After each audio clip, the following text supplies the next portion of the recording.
The small, close-knit community of Scottsville, Kentucky, a farming town with a population just over 4,000, was irrevocably shattered on a chilly November evening in 2015. What began as a routine Saturday, filled with the cheers of a youth football game, descended into every parent's worst nightmare. The disappearance and brutal murder of a 7-year-old girl named Gabby Doolin. Her tragic death, followed by a swift but harrowing investigation and the eventual conviction of her killer, sent shockwaves far beyond the rolling hills of Allen County, leaving an indelible scar on those who knew her and serving as a stark reminder of the vulnerability of innocence. Gabby Doolin, born on the 26th of December 2007, was a vibrant and energetic second grader with a bright smile and a love for cheerleading. For the folks in Scottsville, where entertainment options were sparse, school sports, especially football, were the main draw. The local school boasted decent fields that regularly hosted games, turning these events into a cherished tradition, particularly for families with children involved. Gabby's family was no different. Her parents had 3 kids, 2 sons and a daughter. Her older brother played on the school's football team, while Gabby herself was enthusiastic about cheerleading. In November 2015, Scottsville was buzzing with anticipation for the biggest football game of the year.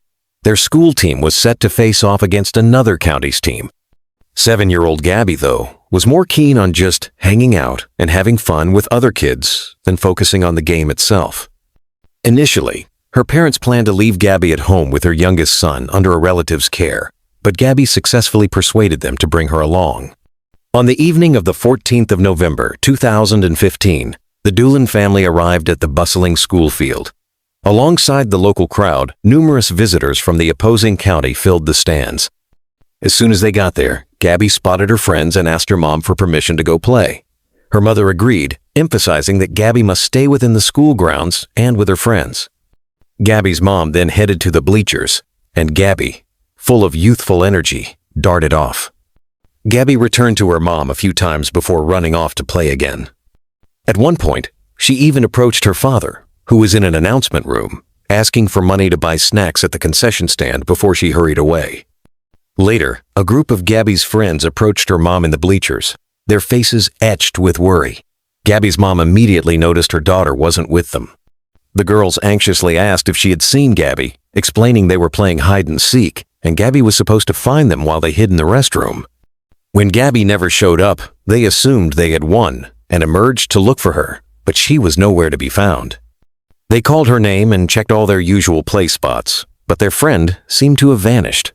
Fearing Gabby might have returned to her mom, they rushed to the bleachers. Gabby's mother, overcome with panic, immediately went to her husband, but Gabby wasn't with him either. As she relayed the news of Gabby's disappearance, her husband frantically began searching the area around the stadium. Meanwhile, Gabby's mom went to the concession stand where her daughter had wanted to buy snacks to look for her there. Along the way, the worried parents encountered friends who, upon hearing the distressing news, immediately joined the frantic search. After exhaustively scouring the entire stadium area with no sign of Gabby, the parents returned and made a desperate announcement over the loudspeakers, hoping Gabby would hear it, but there was no response. By this time, a break in the game allowed people to return to the bleachers. The parents continued to question everyone they saw, and many sympathetic attendees joined the ever-growing search party. They expanded their search to the area around the stadium, asking staff to illuminate the baseball field, which bordered a small forest. Adults ventured into the woods, but Gabby remained elusive. Roughly 20 minutes had passed since her disappearance, and the terrified parents decided it was time to call the police. Officers quickly arrived at the school, listening intently to the accounts from Gabby's parents and her friends. The local police department, unaccustomed to severe cases like child disappearances in their quiet town, immediately considered the worst-case scenario, abduction or attack. A critical problem loomed. The likely perpetrator was probably still at the stadium, and the game was nearing its end. Realizing they had precious little time before people started leaving, potentially including the assailant, officers made the tough decision to halt the game and lock down the stadium, keeping everyone inside. Officers were stationed at every exit to prevent anyone from slipping away. To avoid mass panic that could disrupt the search, the police refrained from immediately informing the public about the gravity of the situation. Meanwhile, Kentucky State Police arrived, joining the search. Their efforts led them to the baseball field and then into the surrounding woods. After venturing some distance into the trees, they stumbled upon a small creek. In it, they made a horrifying discovery: Gabby's body. They identified her and called for an ambulance to transport her body to the medical examiner. Even a visual inspection suggested that the cause of death was asphyxiation, with distinct marks visible on her neck. Furthermore, part of her clothing was missing, immediately raising suspicions of sexual assault. Gabby's mother, seeing the ambulance near the woods, mistakenly believed the police had found her daughter and that she needed medical attention. She rushed toward the scene, but officers gently stopped her, sparing her the horrific sight. With a murder investigation now underway, police moved everyone from the stadium to the school gym. Investigators believed the killer was likely among them and needed a swift method of identification. They spoke with Gabby's parents, informing them of what had likely happened to their daughter, and asked if they had any suspicions, perhaps noticing someone suspicious or a prior threat. The Doolins, however, insisted they had no idea who could commit such a heinous act. Detectives then spoke to Gabby's friends, asking if they had noticed anything strange that evening, like someone watching or following them. The girls couldn't recall anything unusual. Police brought them to the gym, hoping they might recognize someone among the assembled crowd, but this too yielded no results. The lead detective continued to suspect that Gabby's friends might have seen the abductor but were either too afraid to point him out or, due to their age, simply didn't grasp the significance of their observations. He persistently urged them to recall every moment of that evening. Finally, one of the girls remembered seeing a man near the restroom door when they were hiding from Gabby. She couldn't remember many details about his appearance, except that he was wearing a denim jacket. The cashier who sold tickets for the game also recalled a man with a denim jacket hanging on his arm, describing him as seeming strange and intoxicated. Still, the man remained unidentified. As police gradually interviewed attendees, the news about the murder spread, and fear rippled through the gym. People, especially parents, were terrified, realizing they might be in the same room as a killer, but they continued to cooperate with the police. Investigators cross-referenced the names of all men in the gym with the sex offenders registry, finding no matches.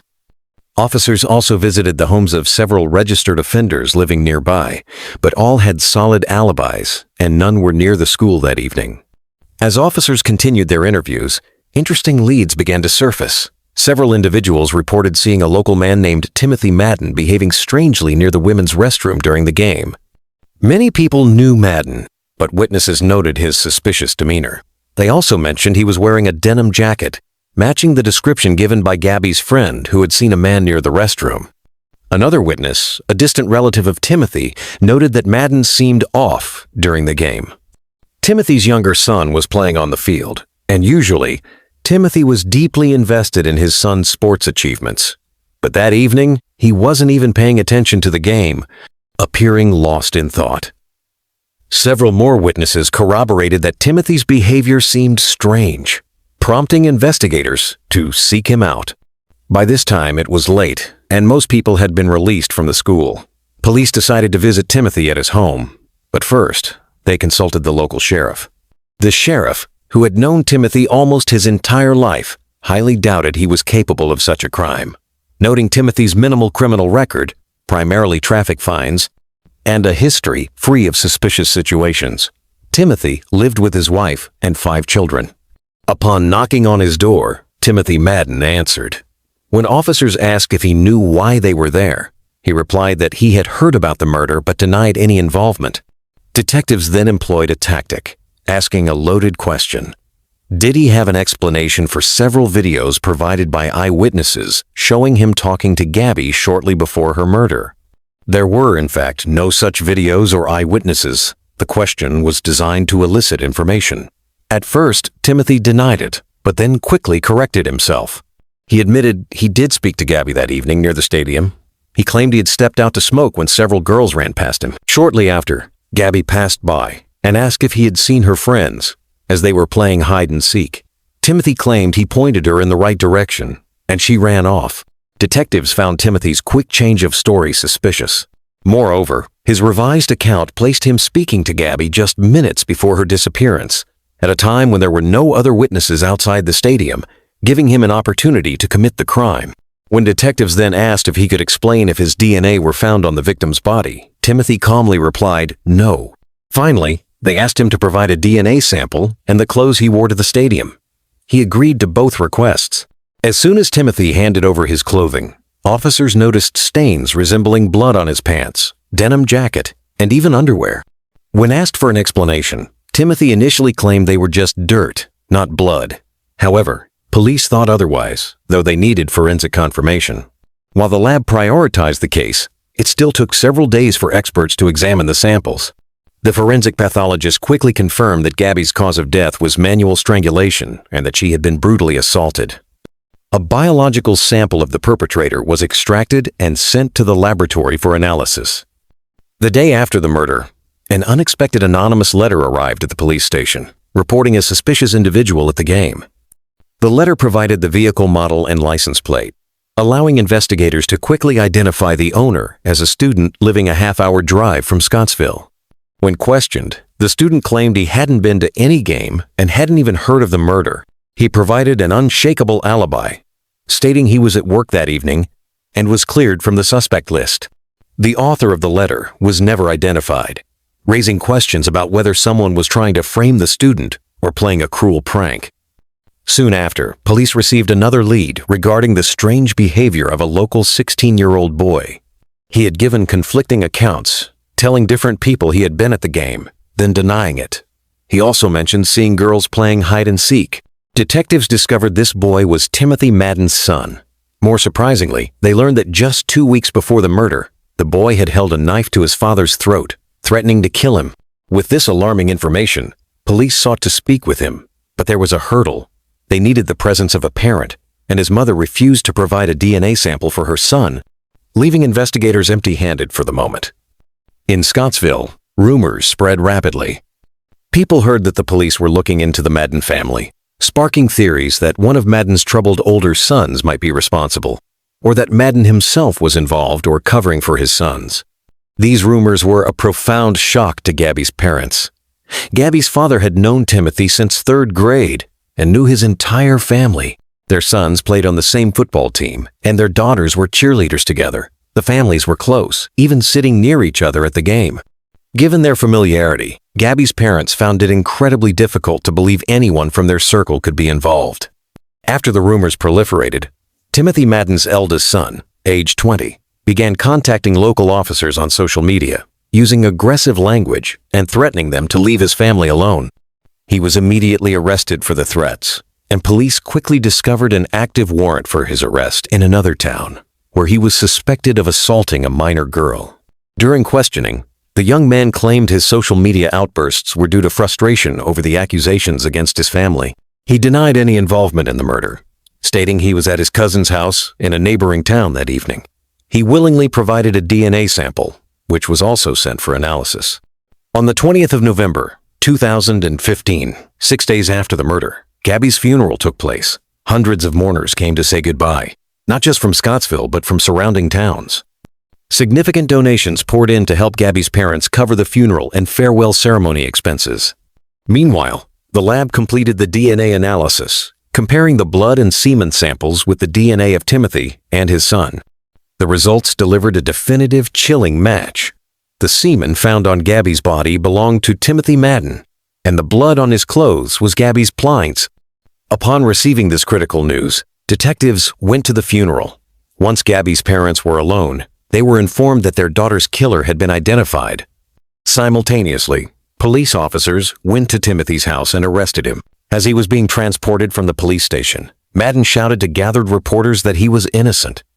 Later, he would claim the blood on his clothes was his own, from scratching himself on a fence, despite his initial assertion to police that it was just dirt. With the conclusive DNA match, investigators took the case to court. The prosecution announced they would seek the death penalty. During pretrial preparations, Timothy's lawyer maintained his client's innocence, questioning the origin of the evidence. He argued that at the time of the supposed murder, Timothy was at the stadium filming the game, despite Timothy's own admission to police that he saw Gabby around that time. The lawyer also tried to highlight that Gabby's body was found in a creek, yet his client's clothes were dry when he returned to the stadium. Timothy's mother, who lived with him, also testified that Timothy came home in clean clothes, didn't appear troubled, and behaved normally. However, the prosecution countered that all these arguments crumbled in the face of the undeniable fact that the suspect's semen was found on the victim's body. There could be no other explanation, leaving no doubt about Timothy's involvement. According to police, Timothy's account of that evening likely contained a kernel of truth. He could have indeed stepped out of the stadium during the game and encountered Gabby. Knowing Timothy well as the father of one of her friends, Gabby might have approached him, asking where her friends had gone. This, investigators believe, is when he devised his horrific plan. He could have told her they ran into the woods behind the baseball field and offered to escort her. Once they were a few hundred yards from the school, hidden from view, he could have assaulted and killed her, then calmly returned to the game. The wait for the trial dragged on for years, a heavy burden for Gabby's family. They desperately wanted her murderer punished, but the bureaucratic pace of the justice system was agonizingly slow. In 2019, 4 years after the murder, discussions began for a potential plea deal.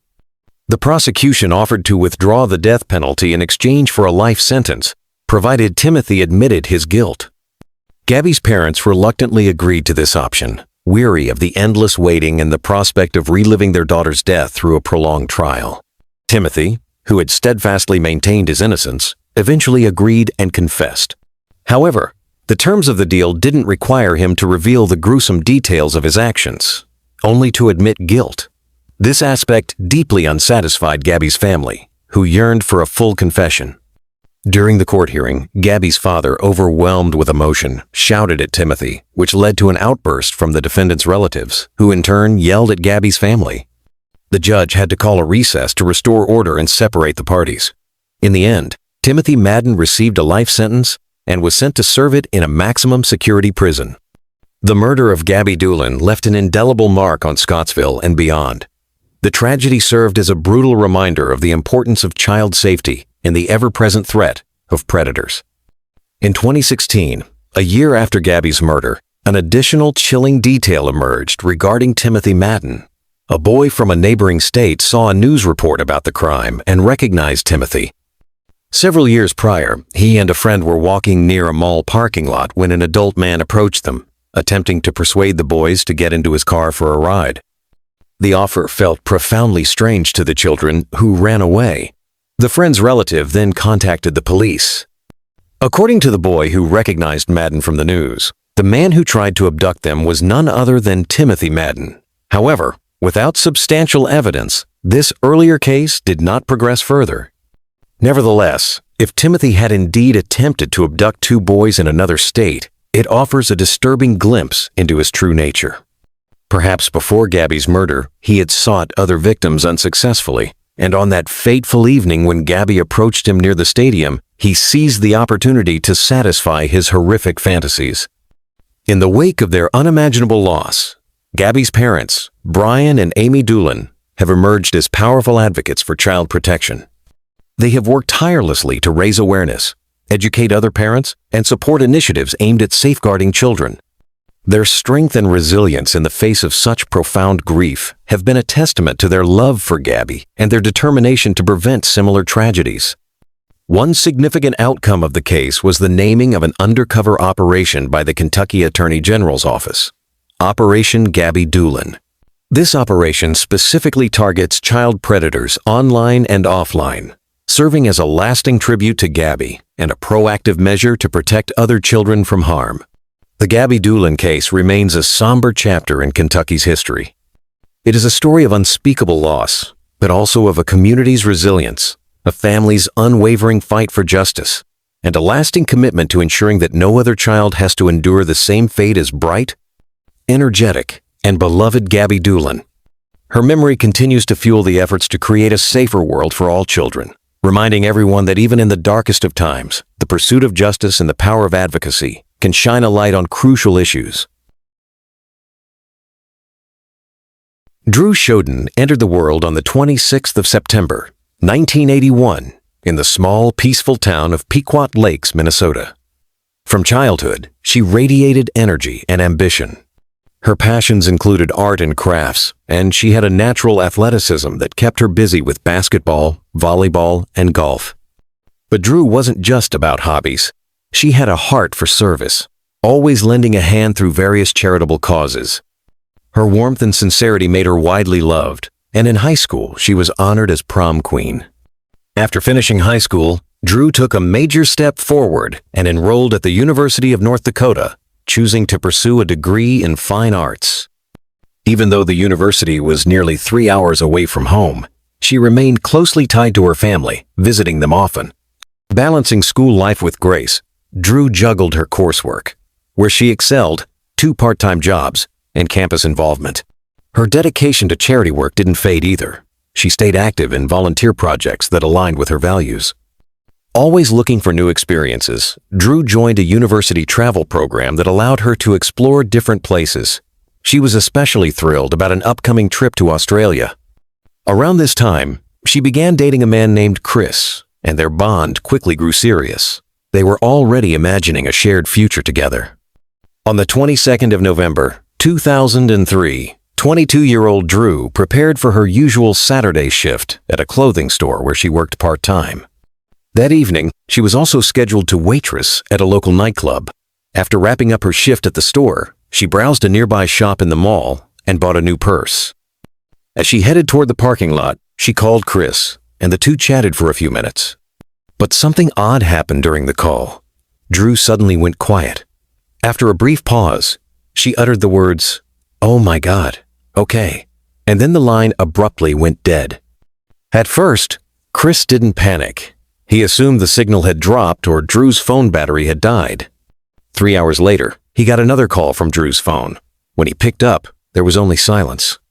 He could hear faint background noises, wind maybe, and soft beeping like phone keys being pressed. He called her name several times, but there was no reply. When he tried calling back, Drew didn't answer. Now deeply unsettled, Chris reached out to her roommate to check if she'd heard from Drew. The roommate hadn't seen or spoken to her all day, but assumed Drew was probably busy with her shifts and suggested not jumping to conclusions.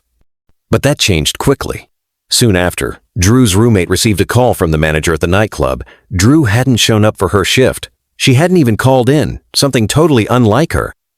This alarmed the roommate. Recalling the strange call Chris described, she feared something might be seriously wrong.